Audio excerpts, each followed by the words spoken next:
Tain ko po ang Genesis chapter 28, verse 1 to 2. Kaya tinawag ni Isaac si Jacob at matapos basbasan ay pinagbilinan, huwag kang mag-aasawa ng Kananea.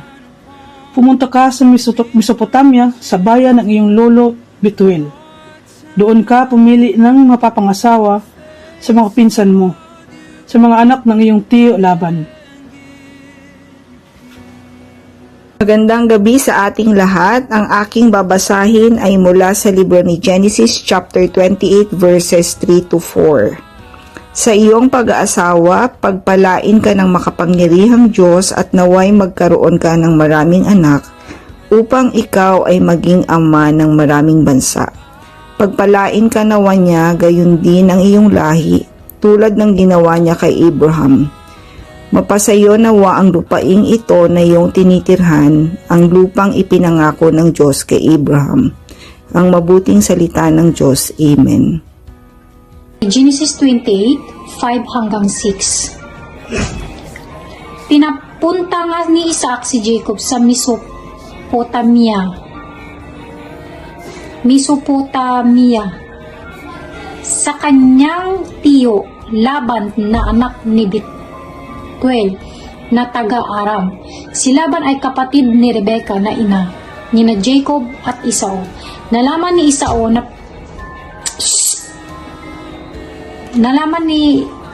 Esau na pinapapunta ni Isaac si Jacob sa Mesopotamia upang doon mag-asawa. Nalaman din niya na pagkatapos basbasan si Jacob ay pinagbawalan itong mag-asawa ng babaeng taga-Kanaan.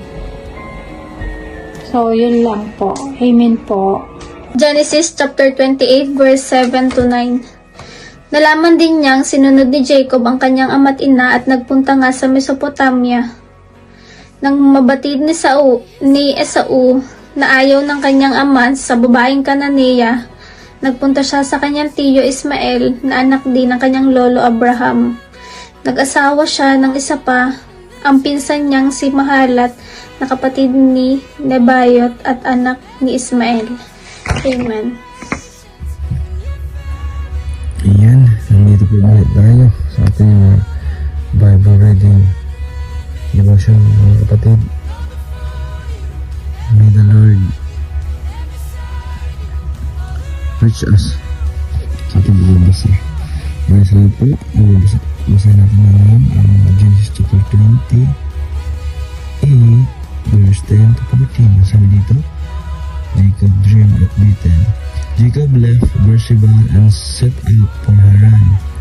When he reached a certain place, he stopped for the night because the sun had set. Taking one of the stones there, he put it under his head and lay down to sleep. He had a dream in which he saw a stairway resting on the earth, with its top reaching to heaven, and the angels of God were ascending and descending on it. There above it stood the Lord, and he said, I am the Lord, the God of your father Abraham, and the God of Isaac. I will give you and your descendants the land on which you are laying. Your descendants will be like the dust of the earth, and you will spread out to the west and to the east, to the north and to the south. All peoples on earth will be blessed through you and your offspring. Amen. God bless po everyone.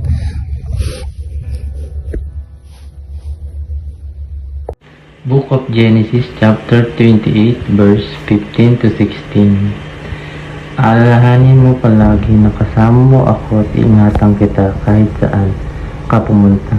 Pabalik kita sa lupain ito, hindi kita pababayaan hanggang sa matupad ko ang aking pinangako sa iyo. Biglang nagising si Jacob at sinabi niya sa kanyang sarili, hindi ko alam na nandito pala ang Panginoon sa lugar na ito. Amen. Book of Genesis chapter 28 verse 17 to 19. Natakot siya at sinabi pa niya, "Nakakakilabot itong lugar na ito. For sure, ito ang bahay ng Diyos, ang gate ng langit." Kinabukasan, maagang gumising si Jacob. Tinayo niya doon sa lupa yung batong inunan niya para maging marker nung nangyari. Pinuhusan niya yon ng oil at dinedicate sa Diyos. Tinawag niyang Bethel ang bayan na yun, na dating tinatawag na Luz. Ang mabuting salita ng Diyos. Amen. Isang mapagpalang araw po sa ating lahat. Narito po ang aking daily devotion sa Book of Genesis chapter 28, verse 20 to 22.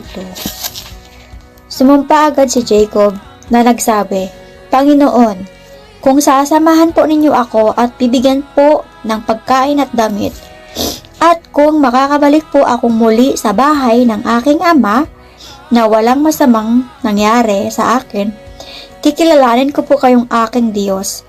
Ang bato pong ito na itinayo ko bilang isang alaala ay nagpapatunay ng inyong presensya sa lugar na to. At ibibigay ko po sa inyo ang 10 bahagi ng lahat ng ibibigay nyo sa akin." Amen. Ito dito sa nabanggit dito ni Jacob na ibibigay ko po sa inyo ang 10 bahagi ng lahat ng ibibigay nyo sa akin is ito yung tithes, no? Na kung makikita nyo sa church, no? Kung ano ka na sa church, nakakumit na ito talaga, kinumit mo yung sarili mo sa isang church, no? At meron kang trabaho is meron doon na 10% is magbibigay ka ng tithes mo sa church. Pasasalamat yun sa Panginoon na binigyan ka niya ng kalakasan, ng trabaho, lahat ng blessing na binigay sa iyo ng Panginoon is yun ang pagbabalik mo bilang kabayaran or pagbabalik natin ng lahat ng binigay sa atin ng Panginoon. Parang give and take din talaga yan, no? So, yun po yun ang ibig sabihin ng dito pa lang pala sa Genesis, no, nababanggit na yung tithes ni parang kusang loob mong ibibigay ang tithes. So, yun po. Amen.